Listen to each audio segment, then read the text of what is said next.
مجھے 2 ہفتے قبل لاہور سے کسی صاحب نے اپنی کتاب بھیجی۔ کتاب کا ٹائٹل اور نام دونوں جذباتی تھے، لہٰذا میں نے پڑھے اور دیکھے بغیر سائیڈ پر رکھ دی۔ میں نے چند دن قبل پڑھنے کے لیے کتابیں دیکھنی شروع کیں، یہ اچانک میرے ہاتھ لگ گئی اور میں نے نیم دلی کے ساتھ ورک گردانی شروع کر دی، اور پھر میں ہر چیز بھول گیا اور کتاب پڑھتا چلا گیا۔ یہ کتاب نہیں تھی، زندگی کا ایک ایسا درس تھا جسے ہم 99% فراموش کر بیٹھتے ہیں۔ میں نے 2 دن میں 400 صفحات کی کتاب ختم کر لی اور اس کے بعد مصنف کو فون کیا اور اس کی عظمت، ہمت اور استقلال کو کھڑے ہو کر سلام پیش کیا۔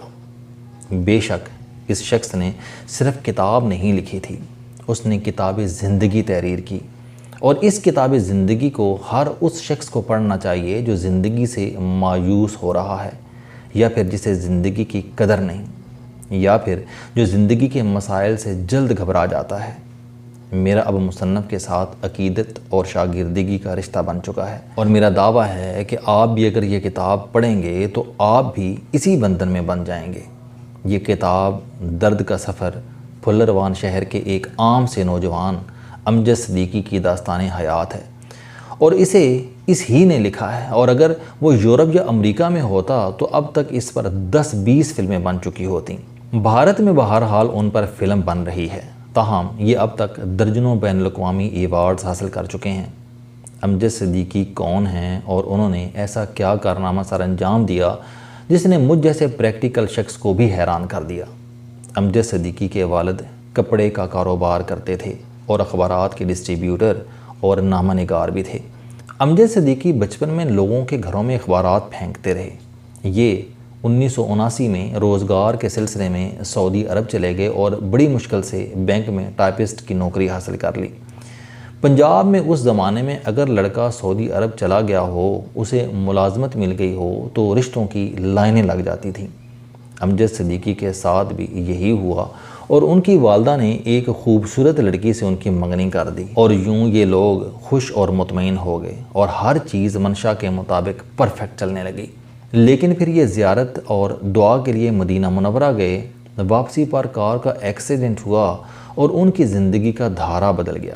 ایکسیڈنٹ کے بعد زخمیوں کو ہمیشہ گاڑی کاٹ کر ڈاکٹر کی نگرانی میں باہر نکالا جاتا ہے، کیونکہ زخمی عموماً ایکسیڈنٹ میں اتنے مضروب نہیں ہوتے جتنے یہ گاڑی سے نکالنے کے عمل کے دوران مخدوش ہو جاتے ہیں۔ امجد صدیقی کو مقامی لوگوں نے گاڑی سے کھینچ کر نکالا، جس کی وجہ سے ان کی ریڑھ کی ہڈی ٹوٹ گئی۔ ان کا جسم سینے سے نیچے معذور ہو گیا، یہ صرف بازو اور گردن ہلا سکتے تھے، اس سے نیچے ان کے جسم میں کوئی حرکت نہیں تھی اور نہ ہی حس۔ انہیں ٹھنڈے اور گرم کا احساس بھی نہیں ہوتا تھا، اور ان کے جسم کو اگر چھری سے کاٹ دیا جاتا تو بھی انہیں پتہ نہیں چلتا تھا۔ یہ ایک خوفناک صورتحال تھی، لیکن اس سے بھی زیادہ خوفناک اور تشویشناک صورتحال آگے تھی۔ ان کا اپنے پاخانے اور پیشاب پر کنٹرول ختم ہو گیا تھا۔ یہ مسلسل نکلتے رہتے تھے اور انہیں اس کا احساس تک نہیں ہوتا تھا۔ بہرحال قصہ مختصر، امجد صدیقی نے اس صورتحال میں بھی ہمت ہارنے سے انکار کر دیا اور کامیاب اور قابل فخر زندگی گزارنے کا فیصلہ کیا۔ خاندان، عزیز رشتہ دار، دوست احباب اور معاشرہ انہیں بھکاری بنانا چاہتا تھا، مگر یہ شخص پوری زندگی اپنی معذوری اور معاشرے سے لڑتا رہا۔ انہیں خاندان اور رشتہ دار چھوڑ گئے، ان کی منگنی ٹوٹ گئی، لوگ ان سے ہاتھ ملانے کے لیے تیار نہیں تھے۔ پورا خاندان انہیں پاکستان لا کر کمرے تک محدود کرنا چاہتا تھا، مگر اس شخص نے ہمت نہ ہاری۔ امجد صدیقی نے اپنے دونوں بازوؤں کو اتنا مضبوط بنا لیا کہ یہ ان کا 90% معذور جسم اٹھانے لگے۔ یہ ویل چیئر پر آئے اور پوری دنیا فتح کر لی۔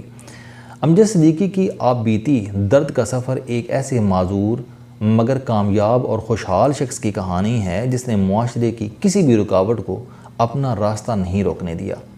یہ ہسپتال کیسے پہنچے، بستر سے کیسے اٹھے، ویل چیئر کو اپنا سہارا کیسے بنایا، گاڑی چلانا کیسے سیکھی، ویل چیئر پر بیٹھے بیٹھے گاڑی کے ٹائر کیسے بدلے، اپنی ویل چیئر اکیلے سیڑھیوں سے نیچے اتارنا کیسے سیکھا، یہ عزیزوں اور رشتہ داروں کی نفرت اور حقارت سے کیسے نکلے اور معذوری کے باوجود نوکری کیسے حاصل کی، یہ ایک حیران کن داستان ہے۔ یہ ہاتھ سے 15 کلومیٹر ویل چیئر چلا کر دفتر پہنچتے تھے کیسے، یہ بزنس کی دنیا میں کیسے آئے، کروڑوں روپے کیسے کمائے، معذوری کے باوجود 60 ملکوں کا سفر کیسے کیا اور آخر میں شادی کیسے کی، اور یہ اب کیا کر رہے ہیں، یہ ایک ناقابل یقین داستان ہے اور ملک کے ہر شخص بالخصوص ہر معذور شخص کو ضرور پڑھنی چاہیے۔ میرا بس چلے تو میں اس کتاب کو سلیبس کا حصہ بنا دوں۔ امجد صدیقی کو زندگی گزارنے اور آگے بڑھنے کے لیے کن کن مشکلات کا سامنا کرنا پڑا، یہ بھی ناقابل بیان ہے۔ مثلا میں چند چیزیں آپ کے سامنے رکھتا ہوں، آپ اس سے اس شخص کی سٹرگل کا اندازہ کر لیجئے۔ صدیقی صاحب جس زمانے میں ویل چیئر پر آئے تھے، اس دور میں نارمل انسان کو بھی نوکری نہیں ملتی تھی، جبکہ یہ 90% مفلوج تھے، لہٰذا یہ روزگار کیسے حاصل کرتے؟ اس کا جواب کسی کے پاس نہیں تھا، مگر امجد صدیقی نے یہ رکاوٹ بھی عبور کر لی۔ یہ مسلسل اپنے سابق بینک کے چکر لگاتے رہے اور انہیں بالآخر قائل کر لیا کہ آپ مجھے 3 ماہ کے لیے بلا معاوضہ ملازم رکھ لیں، میں نے اگر آپ کی ریکوائرمنٹس پوری نہ لیں تو مجھے ملازمت دے دیجئے گا، ورنہ میں چلا جاؤں گا۔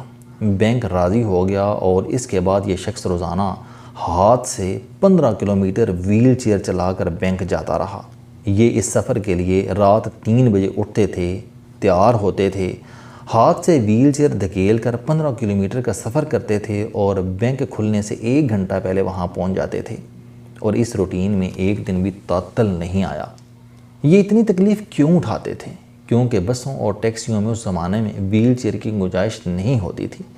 صدیقی صاحب نے دفتر میں اپنی ٹائپنگ سپیڈ عام لوگوں سے بڑھا لی تھی، لہٰذا یہ بینک میں 4 لوگوں کے برابر کام کرتے تھے۔ انہیں جتنا بھی کام دے دیا جاتا تھا یہ انکار نہیں کرتے تھے اور اپنا کام مکمل کر کے گھر جاتے تھے۔ بینک کی انتظامیہ ان کی اس ڈسپلن اور کارکردگی سے متاثر ہو گئی اور انہیں پہلے مہینے ہی تنخواہ دے دی۔ سعودی عرب میں اس زمانے میں معذور آدمی کو کوئی شخص کرائے پر مکان نہیں دیتا تھا۔ امجد صدیقی نے مکان حاصل کرنے کے لیے جتنی جدوجہد کی، یہ بھی ایک طلسم ہوش ربا ہے۔ ویل چیئر پر پڑے لوگوں کو عمارتوں اور مکانوں میں داخل ہونے کے لیے کتنے مسائل کا سامنا کرنا پڑتا ہے، امجد صدیقی نے یہ واقعات بھی تفصیل سے لکھے۔ مثلا میونسپل کمیٹی ایک بار ان کے گھر کے سامنے گڑھا کھود کر چلی گئی۔ یہ رات دیر گئے، گھر واپس آئے تو ان کے گھر کے سامنے گڑھا کھدا ہوا تھا۔ یہ اکیلے رہتے تھے، لہٰذا ویل چیئر سمیت گڑھے میں گر گئے اور پوری رات ویل چیئر کو گھسیٹ کر باہر نکلنے کی صحیح کرتے رہے۔ میں کتاب کا یہ پورشن پڑھتے ہوئے رو پڑا تھا۔ اس زمانے میں معذوروں کو گاڑی چلانے کی اجازت نہیں تھی۔ امجد صدیقی نے یہ اجازت بھی حاصل کی، گاڑی بھی خریدی اور یہ اسے چلاتے بھی رہے۔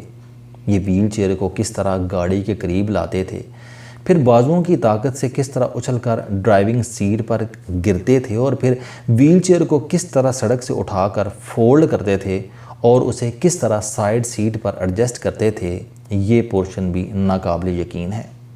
ایک بار ہائی وے پر ان کی گاڑی کا ٹائر پنکچر ہو گیا۔ امجد صدیقی گھنٹوں ویل چیئر پر بیٹھ کر مدد کا انتظار کرتے رہے، لیکن جب کوئی گاڑی نہ رکی تو پھر انہوں نے ویل چیئر پر بیٹھ کر ٹائر کیسے تبدیل کیا، یہ بھی ایک دل دہلا دینے والی داستان ہے۔ ان کے ساتھ جہازوں میں کیا سلوک ہوتا تھا، ایئر لائن کس طرح انکار کرتی تھیں، کس طرح انہیں گھسیٹ کر سیٹوں پر بٹھایا اور اٹھایا جاتا تھا، ساتھی مسافر کس طرح ان سے پرہیز کرتے تھے، ان کی ویل چیئر پیک کرتے وقت کس طرح توڑ دی جاتی تھی اور پھر یہ ایئرپورٹ سے کس طرح نکلتے تھے، ان کو نوکری سے کس طرح نکالا گیا اور انہوں نے کندھے پر تولیے رکھ کر کس طرح ویل چیئر پر کاروبار شروع کیا اور یہ کس طرح ایک کامیاب بزنس مین بنے، یہ جہاز کے سفر کے دوران اپنا پیشاب اور پاخانہ کیسے کنٹرول کرتے تھے اور اگر سفر کے دوران ایمرجنسی ہو جاتی تھی تو ان کے ساتھ کیا سلوک ہوتا تھا، اور پھر انہوں نے شادی کیسے کی اور اللہ تعالیٰ نے انہیں اولاد سے کیسے نوازا، یہ بھی ایک حیران کن داستان ہے اور یہ داستان بھی رونے پر مجبور کر دیتی ہے۔ امجد صدیقی واقعی پاکستان کے ہیرو ہیں۔ انہیں پاکستان کا بہادری کا سب سے بڑا ایوارڈ ملنا چاہیے اور ان کی کتاب درد کا سفر بھی ہر شخص کو پڑھنی چاہیے۔ میرا دعویٰ ہے کہ یہ کتاب پڑھنے کے بعد آپ کو زندگی میں کوئی بھی مشکل محسوس نہیں ہوگی۔